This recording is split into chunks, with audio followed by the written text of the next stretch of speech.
ശത്രുക്കൾ എന്ന് പറയുന്നത് നമ്മെ പോരാടുന്ന ജഡത്തിന്റെ സ്വഭാവങ്ങൾ. ഇത് നമ്മെ അലട്ടിക്കൊണ്ടിരിക്കുമ്പോൾ നമുക്ക് നേരെയുള്ള വഴി തിരിച്ചറിയാൻ കഴിയാതെ ഒരു ഇരുട്ടിന്റെ അനുഭവത്തിലേക്ക് കടന്നു പോകും. അതുകൊണ്ടാണ് സാക്ഷികളുടെ ഇത്ര വലിയൊരു സമൂഹം നമുക്ക് ചുറ്റും നിൽക്കുന്നുണ്ട്. മുറുകെ പറ്റുന്ന സകല ഭാരവും, മുറുകെ പറ്റുന്ന പാപം വിട്ട് നമ്മുടെ മുമ്പിൽ വെച്ചിരിക്കുന്ന ഓട്ടം സ്ഥിരതയോടെ.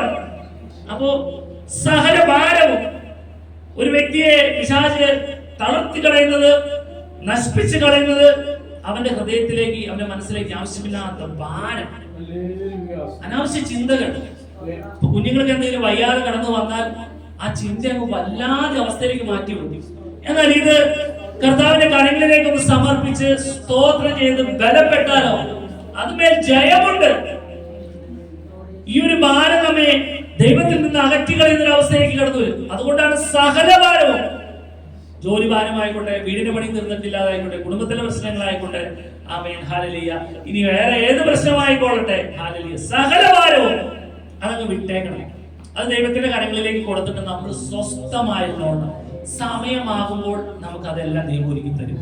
സമയമാകുമ്പോൾ മുറുകെ പറ്റുന്ന പാപവും വിട്ട് മുമ്പിൽ വെച്ചിരിക്കുന്ന ഓട്ടം സ്ഥിരതയോടുള്ളത്. പ്രവചനം പറയുന്നത്, യഹോവേ നിന്റെ വഴി എന്നെ കാണിക്കണമേ, എന്റെ ശത്രുക്കൾ നിമിത്തം നേരെയുള്ള പാതയിൽ എന്നെ നടത്തണമേ. ഇന്ന് നമുക്ക് ലഭിച്ച ഒരു ഭാഗ്യപദവി കർത്താവായ യേശു ക്രിസ്തു മാത്രം. ഹല്ലേലൂയ. നാം എന്ത് സംസാരിക്കണം, നാം എന്ത് പ്രവർത്തിക്കണം, നാം എന്ത് ചെയ്യണം, ഏതിലൂടെ പോകണം. അതായത് ഇങ്ങനെ ഏതിലൂടെ നീർക്കോലി തോട്ടികളെ പോകണുണ്ടോ? നീർക്കോലി പിടിക്കാൻ പോലും കിട്ടില്ല. നീർക്കോലി മിന്നൽ പോലെ കാണാം, അവൻ വന്നത് കാണാം, പക്ഷെ പോണത് അങ്ങനെ പോകും. അത് ഒരു ദൈവവേദന ചേർന്നാണ്. ഏതിലൂടെ പോകാനും ഒരു ദൈവവേദന വ്യവസ്ഥയില്ല. ആമേൻ. ഒരു ദൈവവേദന വ്യവസ്ഥയുണ്ട് വചനപ്രകാരം. ആമേൻ. അപ്പൊ ഇവിടെ വചനം പറയുന്നത്, ശത്രുക്കൾ നിമിത്തം നേരെയുള്ള പാതയിൽ എന്നെ നടത്തണമേ. നമ്മുടെ പോരാടുന്ന ആ ജഡത്തിന്റെ സ്വഭാവങ്ങൾ, ഹല്ലേലൂയ, ഭാരങ്ങൾ, ഇതെല്ലാം കടന്നു വന്ന് നമുക്ക് നേരെയുള്ള പാതയിൽ പോകാൻ കഴിയാതെ വരും. അതുകൊണ്ടാണ് എബ്രായലേഖനം പറയുന്നത്, സകല ഭാരവും മുറുകെ പറ്റുന്ന പാപം വിട്ട് മുമ്പിൽ വെച്ചിരിക്കുന്ന ഓട്ടം സ്ഥിരതയോടെ ഓടുക. ഈ ചിന്തകളെല്ലാം നമ്മെ അലട്ടിക്കൊണ്ടിരിക്കുമ്പോൾ ഇതുമേലെല്ലാം ജയമെടുക്കുവാൻ നമുക്ക് ദൈവത്തിന്റെ ആത്മാവ് നമ്മോട് കൂടെ വസിക്കുന്നുണ്ട്. ആ വാക്യം ഒന്ന് വായിച്ചേ. തിമോഥെയോസിന്റെ ലേഖനം, അല്ലെ, 2 തിമോഥെയോസിന്റെ ലേഖനം 1-ാം അധ്യായം 7-ാമത്തെ വാക്യം.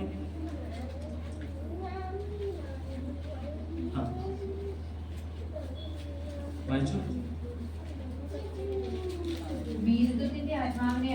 വീരത്വത്തിന്റെ ആത്മാവിനെയല്ല, ശക്തിയുടെയും സ്നേഹത്തിന്റെയും സുബോധത്തിന്റെയും ആത്മാവിനെ അത്രേ ദൈവം നമുക്ക് തന്നത്. നോക്ക്, വീരത്വത്തിന്റെ ആത്മാവിനെ അല്ല, അതൊന്ന്. പിന്നെ ശക്തിയുള്ള ആത്മാവ്, സ്നേഹത്തിന്റെ ആത്മാവ്, പിന്നെ സുബോധത്തിന്റെ ആത്മാവ്. അപ്പോ ഇനി നമുക്ക് നേരെയുള്ള വഴികളിൽ നടക്കണമെങ്കിൽ വേറെ എന്തെങ്കിലും വേണോ? നേരെയുള്ള വഴിയിലൂടെ ഇനി നടക്കണമെങ്കിൽ നമുക്ക് ഇനി വേറെ എന്തെങ്കിലും വേണം. ഈ ഒരു ആത്മാവ് നമ്മോട് കൂടെ ഉണ്ടെങ്കിൽ നമ്മൾ നേരെയുള്ള വഴിയിലേക്ക് നടക്കും. ദൈവം നമുക്ക് ഒരുക്കിയ നിത്യജീവൻ നമ്മൾ പ്രാപിക്കും. ഏതെല്ലാം പ്രതികൂല സാഹചര്യങ്ങൾ കടന്നു വന്നാലും അതിന്റെ നടുവിൽ നാം ജയമെടുക്കും. അതാണ് ഒരു ദൈവത്തിന്റെ പൈതൽ. സ്തോത്രം. അതിന് തൊട്ട് 6-ാമത്തെ വാക്യം പറയുന്നുണ്ട്, നിന്നിലുള്ള കൃപാവരത്തെ ജ്വലിപ്പിക്കണം. ഹല്ലേലൂയ. കൃപാവരത്തെ ജ്വലിപ്പിക്കണം. ആമേൻ. പ്രശ്നങ്ങൾ കടന്നു വരുമ്പോൾ അടങ്ങി ഒതുങ്ങി ഇരിക്കുകയല്ല വേണ്ടത്, അതുമേൽ ജയമെടുത്തോളണം. സ്തോത്രം, സ്തോത്രം, സ്തോത്രം, സ്തോത്രം. ദൈവത്തെ ആരാധിച്ച് ദൈവത്തെ മഹത്വപ്പെടുത്തി അതിന്മേൽ ഒരു ജയമെടുക്കണം. കൃപാവരത്തെ ജ്വലിപ്പിക്കണം. കൃപാവരത്തെ ജ്വലിപ്പിച്ച് കടന്നു വരുമ്പോൾ ആമേൻ, നമ്മളുടെ പരിശുദ്ധാത്മാവിന്റെ സാന്നിധ്യം നിറഞ്ഞു വരുമ്പോൾ ഹാലിലെ ദാവീദ് പറയുന്ന പോലെ പറയേണ്ട കാര്യമൊന്നുമില്ല. നേരെയുള്ള വഴിയിലൂടെ ദൈവം നമ്മെ നടത്തിയുള്ളൂ. ദൈവത്തിന്റെ ആത്മാവ് നമ്മൾ കരം പിടിച്ച് ഹല്ലേലൂയ, ഹല്ലേലൂയ, ആ വഴികളിലെ തടസ്സങ്ങളെ മനസ്സിലാക്കി നാം ചുവട് വയ്ക്കുവാൻ ദൈവം ബലപ്പെടുത്തും. ആ ഇരുട്ടിന്റെ അനുഭവങ്ങളെല്ലാം മാറും. ഹല്ലേലൂയ, ആമേൻ, ഹല്ലേലൂയ. നമ്മുടെ ദേശത്തുള്ള പ്രശ്നങ്ങളായിക്കൊള്ളട്ടെ, ഹല്ലേലൂയ, നമ്മുടെ ഹല്ലേലൂയ നമ്മെ വെറുക്കുന്നവരുടെ ഇടയിലായിക്കൊള്ളട്ടെ, അവിടെയൊക്കെ എന്തുണ്ടാകും? വീരത്വത്തിന്റെ ആ ഭയത്തിന്റെ ആത്മാവിനെ മാറ്റും. ആമേൻ. വീരത്വത്തിന്റെ ആത്മാവിനെ മാറ്റും. വീരത്തിന്റെ ആത്മാവിനല്ല, ശക്തിയുടെയും സ്നേഹത്തിന്റെയും സുബോധത്തിന്റെയും ആത്മാവ് നമ്മളിൽ വെളിപ്പെടുമ്പോൾ ഹല്ലേലൂയ, നമുക്ക് നേരെ കടിച്ചു കീറാൻ നിൽക്കുന്നവർ വരെ ഹല്ലേലൂയ മയപ്പെട്ട് നമ്മളോട് അനുകൂലമായി നിൽക്കും. സ്തോത്രം. എന്താ വേണ്ടത്? നിന്നിലുള്ള കൃപാവരത്തെ ജ്വലിപ്പിക്കണം. ഹല്ലേലൂയ, ആമേൻ. നമ്മുടെ ചില പാപ സ്വഭാവങ്ങൾ നമ്മെ നശിപ്പിക്കാൻ കഴിയുമ്പോൾ, ചില പ്ലാനും പദ്ധതിയുമായി പാപ സ്വഭാവങ്ങൾ കടന്നു വരുമ്പോൾ, മനുഷ്യരൊക്കെ പാപം ചെയ്യുന്നത് കഷ്ടപ്പെട്ടിട്ടാണോ പാപം ചെയ്യുന്നത്? മനുഷ്യരൊക്കെ പാപം ചെയ്യുന്നത് അതിന് ഇഷ്ടപ്പെട്ടാണ് പാപം ചെയ്യുന്നത്. ഒരു ദൈവത്തിന്റെ പൈതൽ ഹല്ലേലൂയ ഒരിക്കലും അപ്രകാരമായി തീരുകയില്ല. പഴയ മനുഷ്യൻ അവസാനിച്ചു, ഇപ്പോൾ നാം പുതിയ മനുഷ്യനാണ്, പുതുമനുഷ്യനായി ഉയർത്തെഴുന്നേറ്റിരിക്കുക. അങ്ങനെ ഇരിക്കുന്ന നമ്മളിൽ കൃപാവരത്തെ ജ്വലിപ്പിക്കണം. നമ്മളിലുള്ള കൃപാവരത്തെ ജ്വലിപ്പിക്കുമ്പോൾ ഹല്ലേലൂയ, ആമേൻ, നാം സഭയിലേക്ക് കടന്നു വന്നപ്പോൾ ഉള്ള അനുഭവം ആയിരിക്കില്ല, അതിന്റെ അടുത്ത സ്റ്റെപ്പിലേക്ക് നമ്മൾ കടന്നിട്ടുണ്ടാവും. കുറച്ചു നാൾ കഴിയുമ്പോൾ അതിന്റെ അടുത്ത സ്റ്റെപ്പിലേക്ക് കടന്നിട്ടുണ്ടാവും. പിന്നെ ഒരു തീയായിരിക്കും നമ്മൾ എവിടെയൊക്കെ കടന്നു പോകുന്നു അവിടെ എല്ലാ അത്ഭുതങ്ങളും അടയാളങ്ങളും ഉണ്ടാകും. നമുക്ക് നേരെ ഒരു ദുഷ്ടനും ഒന്നും ചെയ്യാൻ സാധിക്കില്ല. കാരണം ദൈവത്തിന്റെ ആത്മാവ് നമ്മോട് കൂടെ വസിക്കുക. ശക്തിയുടെയും സ്നേഹത്തിന്റെയും സുബോധത്തിന്റെയും ഹല്ലേലൂയ ആത്മാവ് നമ്മോട് കൂടെ വസിക്കുക. ഹല്ലേലൂയ. അപ്പോൾ ഹല്ലേലൂയ, ആമേൻ, എന്തെല്ലാം പാപ സ്വഭാവങ്ങൾ ഉണ്ടെങ്കിലും ഹല്ലേലൂയ അതിനെല്ലാം മാറ്റി വെച്ച് ഹല്ലേലൂയ, ആമേൻ, നേരുള്ള വഴിയിലൂടെ നാം നടക്കും. ഹല്ലേലൂയ. ആ വാക്യത്തിന്റെ പ്രത്യേകത എന്താണെന്ന് അറിയുമോ? സകല ഭാരവും നീ എപ്പ വേണമെങ്കിലും കയറി വന്ന ഈ ഭാരം അതിനെ വിട്ടു. മുറുകെ പറ്റുന്ന പാപം, ചൂണ്ടിരിക്കുന്ന പാപം. പക്ഷെ പാപത്തെ നമ്മൾ ജയിച്ചുകൊണ്ടിരിക്കുക അല്ലെ? ഓരോ ദിവസം ചെല്ലുന്നതോറും അങ്ങനെയല്ലേ? ഓരോ ദിവസം ചെല്ലുന്നതോറും നമ്മൾ ജയിക്കുക.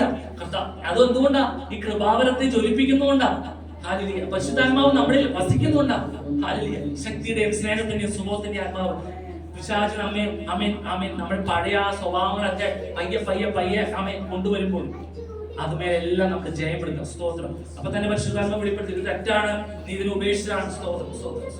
അങ്ങനെ ജയമെടുത്ത് ഹല്ലേലൂയ, ആമേൻ, മുറുകെ പറ്റുന്ന പാപത്തെ അവസാന ദിവസം വരെ ഇതുപോലെ ബന്ധിച്ച് പോകണം.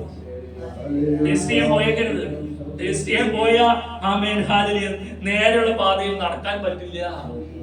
നേരെയുള്ള പാതയിൽ നടക്കണമെങ്കിൽ ഹല്ലേലൂയ മുറുകെ പറ്റുന്ന പാപത്തെ ഉപേക്ഷിച്ചോളണം.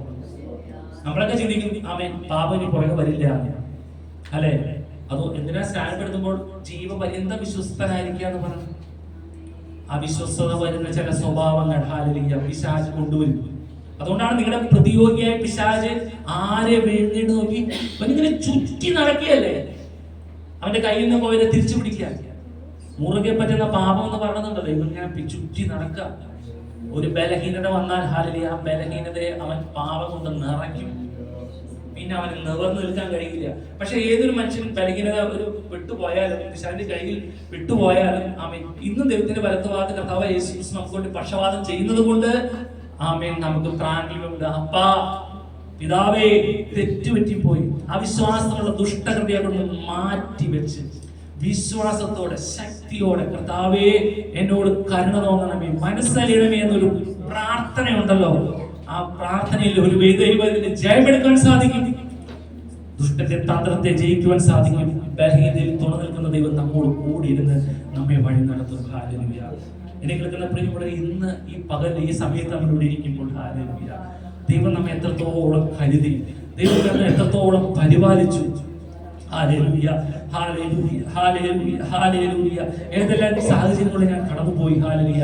ഞാൻ വാഹനം കൊണ്ട് പുറത്തേക്ക് ഇറങ്ങിയപ്പോൾ ഹല്ലേലൂയ എതിരെ വന്ന വാഹനം ഹല്ലേലൂയ എന്നെ തട്ടാതെ മാറിപ്പോയി. ഹല്ലേലൂയ. അതുപോലെ തന്നെ ഹല്ലേലൂയ തെന്നി വീഴുന്ന അനുഭവങ്ങൾ. ഹല്ലേലൂയ. ഇപ്പൊ മഴക്കാലക്കാരനെ ഹല്ലേലൂയ പുപ്ലായിലൊക്കെ പിടിച്ച് തെന്നി വീണ എന്തെല്ലാം ബുദ്ധിമുട്ടുകൾ കടന്നു വരാമാറും അവിടെ എല്ലാം കർത്താവ് സൂക്ഷിച്ചു. നമുക്ക് ഓരോ ദിവസം ചെല്ലുന്തോറും നമുക്ക് ആവശ്യമായ ഭക്ഷണ പദാർത്ഥങ്ങൾ ഹല്ലേലൂയ കർത്താവ് നമുക്ക് ഒരുക്കി തന്നു. അതിനും എല്ലാത്തിനുപരി നമ്മുടെ ജീവൻ നിലനിൽക്കുന്നത് ഹല്ലേലൂയ കർത്താവ് യേശു ക്രിസ്തുവിന്റെ വായുവിനെ കടന്നുവന്ന ശ്വാസമാണ്. അത് ശ്വസിക്കുവാൻ ഒരു ആരോഗ്യം ഹല്ലേലൂയ കർത്താവ് നമുക്ക് നൽകിയത് കൊണ്ടാണ് ഇന്നും നാം ജീവനോടെ ഇരിക്കുന്നത്. ഹല്ലേലൂയ. കർത്താവിന്റെ സന്നിധിയിൽ ഹല്ലേലൂയ നമുക്ക് ദൈവത്തോട് നന്ദി പറയാം.